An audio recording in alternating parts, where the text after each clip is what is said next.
What am I even meant to do? Seriously, if you would come up to me yesterday, even around about 8 p.m. and said, Simon, do you think CM Punk is going to return at the Survivor Series?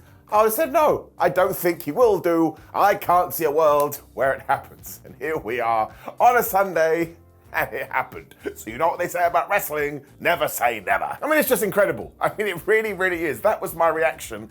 And how in the flub did WWE keep this quiet in 2023? Like, I don't know, Seth Rollins can't even go to the toilet without it breaking on the internet. Oh my gosh, Seth Rollins, he used the bathroom. And here, we essentially got to the end of the pay-per-view, premium live event, and we got, which sounds like I'm making love to a cat. Okay. CM Punk. I can't handle it. And here's my big takeaway on it as well. Good, great, awesome. We don't have to worry about the backstage stuff. We're fans. And as a fan, I like surprises and I like seeing stars. And again, no matter what you think about him, Mr. Punk, well, he is a massive one of those. So we shall get into it more later, because of course we will. We shall do it in the proper order. But how could I not talk about this? In fact, you can't see this. There's a door right here. I'm just going to stand here and wait for Elvis to walk through it. Can happen now. I believe in everything. I believe in aliens, I believe in mummies, and I believe in apple pie. Don't even know what I'm talking about. But now, hello, let's up those downs for Survivor Series. I'm just gonna wait for the king. The best part about Survivor Series 2 is we talk about all that, and now we need to get into Ruffles. Good old Ruffles. Because thankfully, because of those Ruffles, we learned that the fan vote had happened and the babyface team in the women's WarGames match were going to get the advantage. So one, fair play to all of you out there. You're not, well, a-holes. You're very nice people because you support the heroes. And two, you kind of ruined this WarGames match because it's better when the heels have the advantage. I am, of course, being facetious. This was really, really good. Otherwise, we were kicking things off with Becky Lynch, Charlotte Flair, Bianca Belair, and Shotzi taking on Damage Control. And they all came out in Oscar masks to prove that they support one another. But I tell you who they're probably not going to support this Friday on SmackDown, Bayley. I think she's toast. We also started with Becky and Bayley, and I always like that because it's the never-ending feud.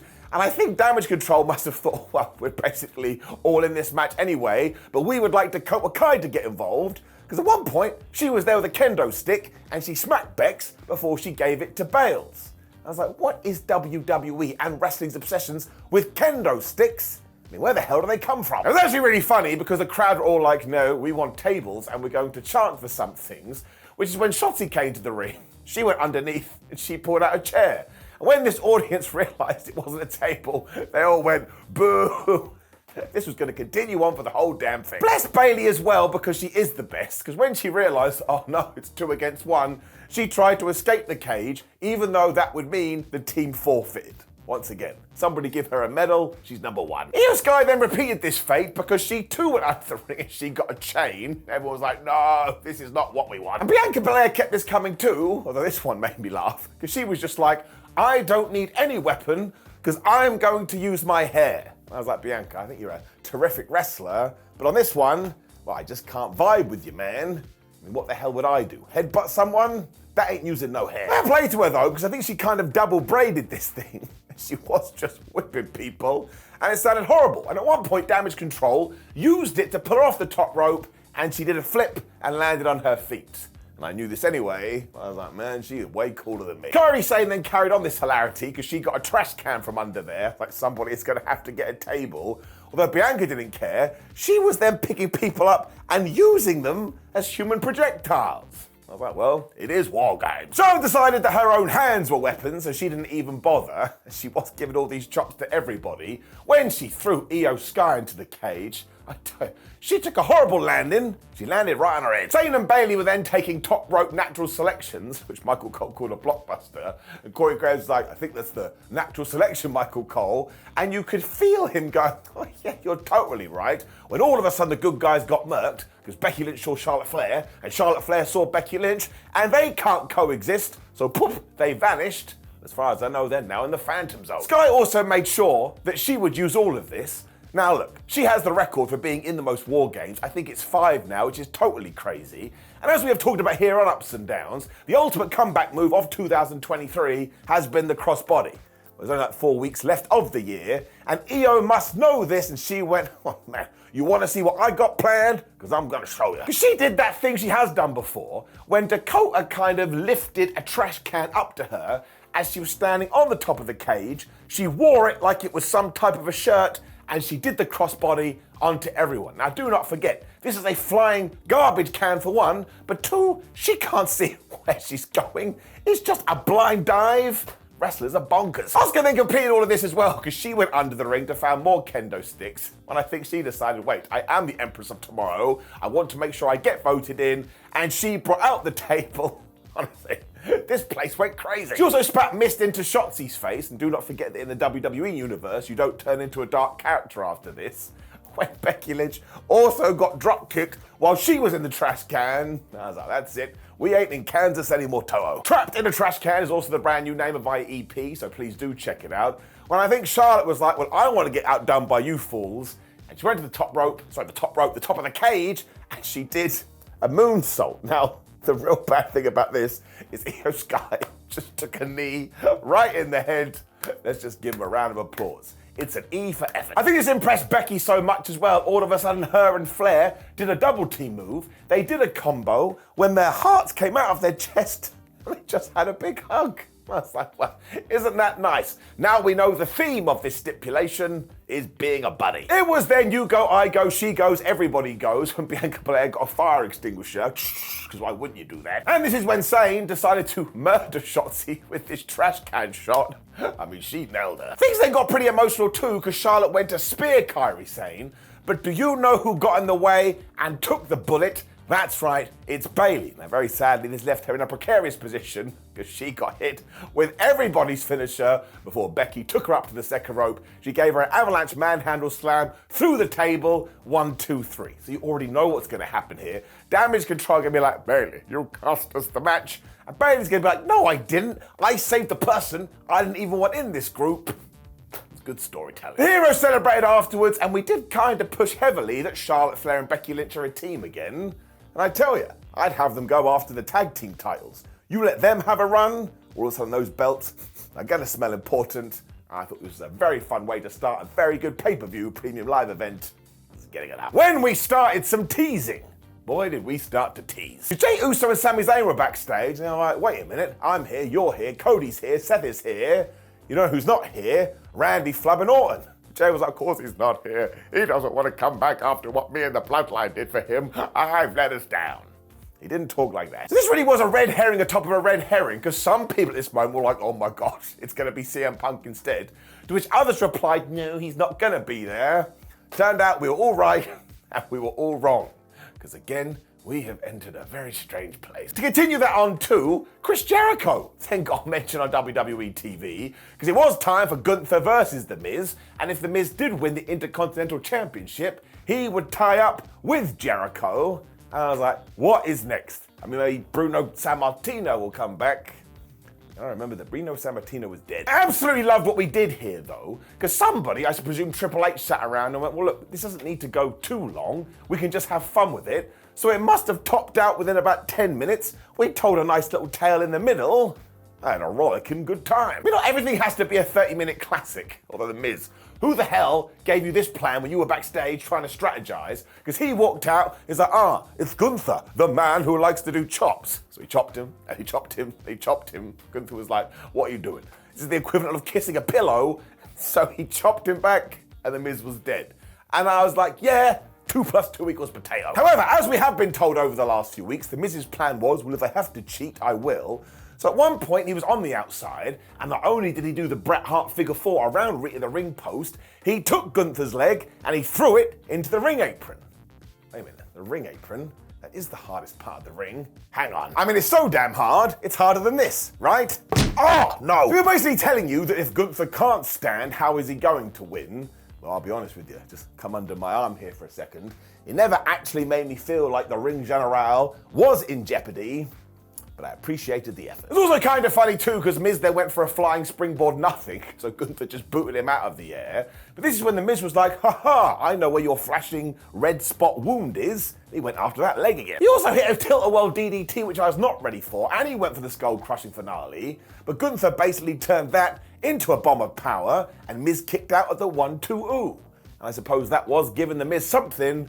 Gunther is beating people with that maneuver. Gunther was also happy to try and get this done with the sleeper, or maybe the Miz was just tired. But when he was trying to escape, he accidentally exposed Tina the Turnbuckle. Like, man, this is getting rated R. Now that did distract the referee because he had to sort this out, which is the Miz was like, I bet Gunther has a penis. He smacked him there, and he hit the skull-crushing finale. And look, I'm just going to be honest with you once again. It was a great spot, and Gunther kicked out a 1-2-ooh.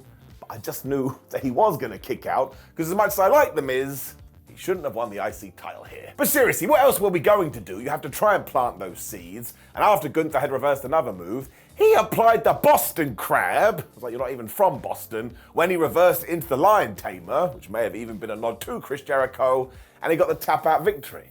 That's a bit weird. I was like, I guess he kind of worked The Miz's back, otherwise he just found a move. And he made it work. However, though, talking of that word, did it work? Yes, I think it totally did. And it did not outstay its welcome. Gunther's IC title reign continues to be one of the best ever. So when I searched my feelings like a Jedi at the end of this, I was like, yeah, I enjoyed it. I'm having a good time. Judgement Day were then happy because they were in the back going, hooray, Randy Orton's not going to be here. And Finn was like, well, it doesn't even matter if he does turn up. He is poison and he will infect that team anyway. He's the NWO. Around this time too, I was also desperate for some Ruffles and a Slim Jim, almost like we had a ton of videos advertising those two products. Although in the Ruffles one, do you know who made a return backstage to an incredible pop? R-Truth.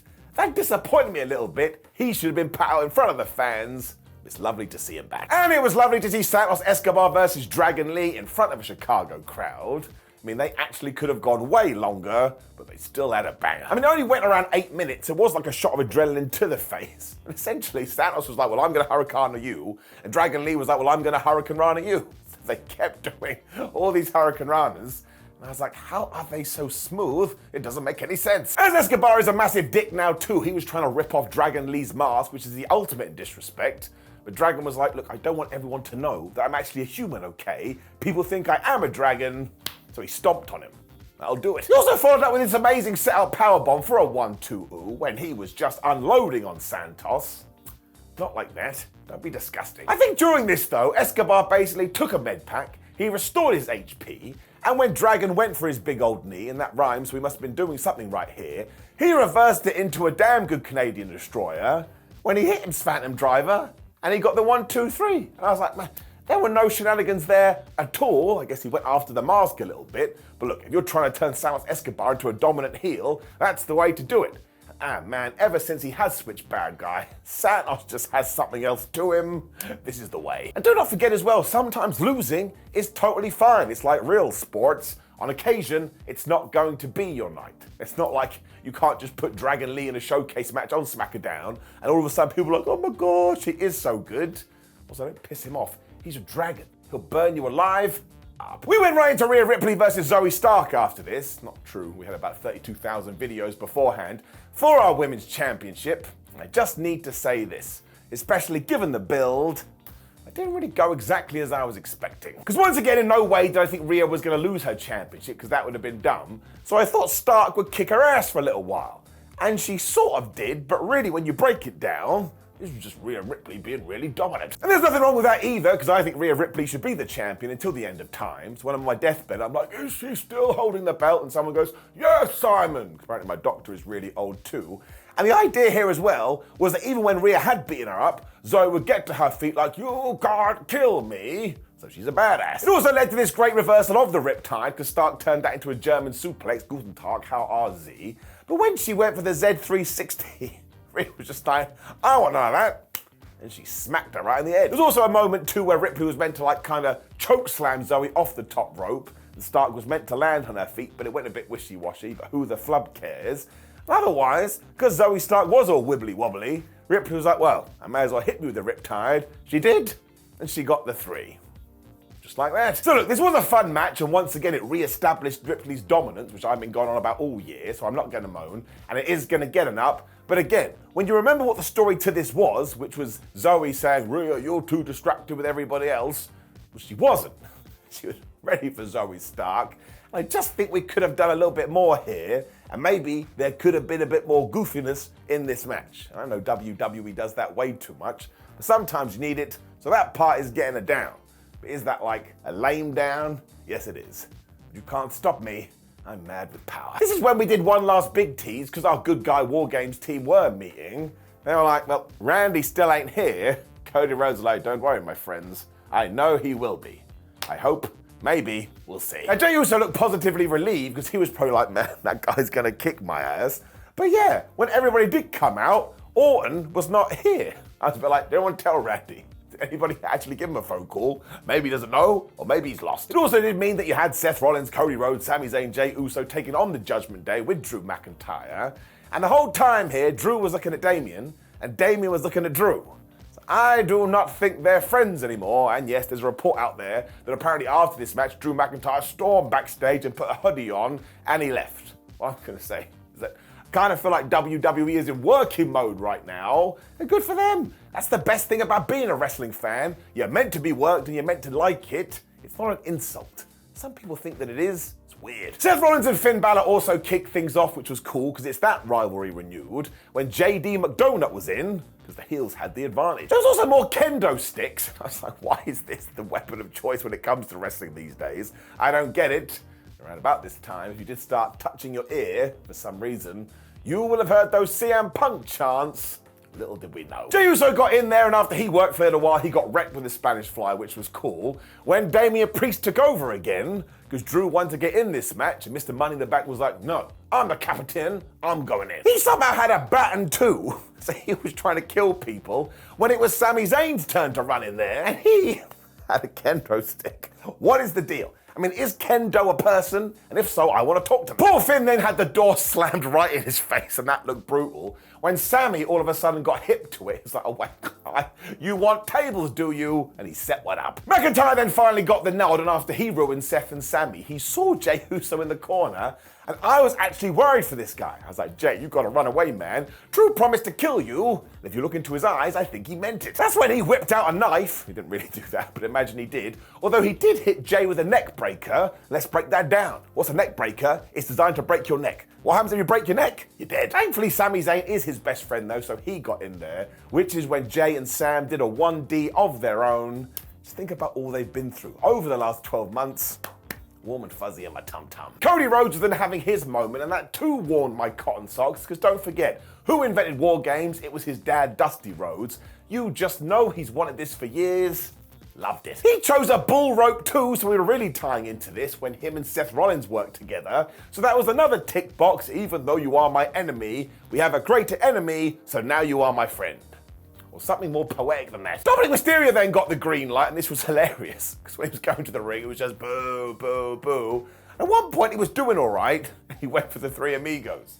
This is when he looked around, and he was like, nope, not on my team, not on my team, not on my team, not on my team, and he got absolutely murked. So as a round of applause for that guy, he totally gets it. They were also going to throw him through a table too when his Judgment Day friend saved him, but this is when the clock got to 0, it was the countdown for the next guy, and nobody arrived. So I was like, man, I don't think anybody did clue up Randy Orton. He was probably at home watching on pay-per-view, premium live event, going, all you had to do was ring. It turned into a wonderful moment though, because Rhea Ripley came out instead with the Money in the Bank briefcase, and it actually felt like they were going to cash it in. And why did it stop? Because we heard, I hear voices in my head, and the Viper was back.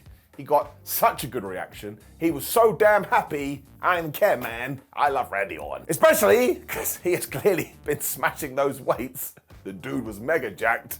I was like, yes. He finished everybody off too when he clocked eyes with Drew, and these two looked at each other, so it was super serious. And that's when Damian Priest was back, and he attacked Orton from behind. We got some real camaraderie here though, because the baby faces were then helping out Randy. But once again, this is when the Viper looked around, and who did he see? Jey Uso. I'm like, everybody wants to get Jey Uso, just run. Damian saw that as his opening though, and do you know why he wasn't able to get to Randy Orton? Because somebody hit him with a kick that was super, and it was Jey Uso. So this was his message saying, Randy, I didn't mean to do what I did do, even though he definitely did. But once again, we were tying it in. Once again, we had our heroes hitting all of their finishes then, when only one person was left. And it was J.D. McDonagh. Now, rightfully so, he was like, well, I'm just going to get out of here. What is the point? But when he got to the top of the cage, he was stopped by Seth and Sami. And you're not going to believe this. Because Randy was in the middle of the ring, was like, do it, I want to do it. So they threw him off right into the RKO. I was like, would you look at that? It took 5 minutes. One of the best RKOs I've ever seen. It was super interesting too, because Orton then got Damian Priest. He threw him to Cody, who hit the crossroads, and that's the guy that took the 3. So this ties into the women's WarGames match. You can now tell the same story with Damian Priest. You were meant to be the captain, and it was you that lost. Even though it was definitely JD McDonough's fault. So let's throw an up on this, because it was also a very good WarGames match.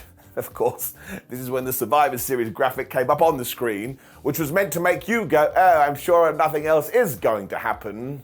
You were totally wrong. Because yes, from nowhere, Cult of Personality remastered version did hit, out came CM Punk, and if you want to tell me this is one of the loudest pops of all time, I can't argue with you. It gave me flubbing goosebumps. So you absolutely have to go and see this for yourself, and as I said earlier, the backstage madness is interesting, but that's not why we tune on for the damn thing. So seeing CM Punk back in WWE a decade after he left, and in Chicago, well, I'm just intrigued. And if we do Seth Rollins versus CM Punk, which is the rumor at the Royal Rumble, plug me in, I am here for that. Speaking of Seth as well, everyone saw his reaction afterwards. He was like, I hate you so much, but look, Seth Rollins is amazing. Seth Rollins is one of the best wrestlers in the world, and Seth Rollins is a consummate professional. I'm not saying he's happy that he is back, but in terms of what he was doing here, well, once again, I think you're being worked. Don't know what that is. That's perfectly fine, man. Enjoy the ride. It's damn fun. In fact, it's so much fun, it doesn't just get an up, it gets a golden up. I would take a return like this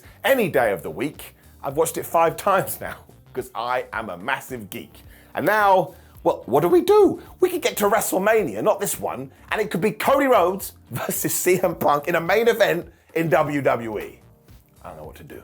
I don't know where to go, but it does give me one big hope, my friends, and I'm never gonna let it die now. One day, I mean it, the Repo Man will make his triumphant comeback. Which brought us to the end of Survivor Series, and I'm not gonna lie, I enjoyed this show so much, I'm giving it a golden up. I don't even think it's one of the best pay-per-views, premium live events, that WWE has done this year, but in terms of feel and excitement and just wanting to get online and share my thoughts with people afterwards, it is one of the best in that sense.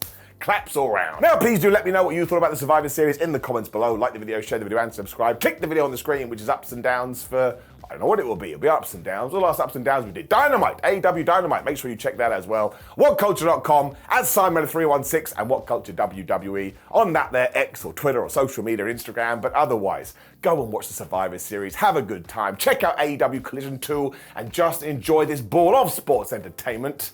I'm having a wonderful time. See you soon.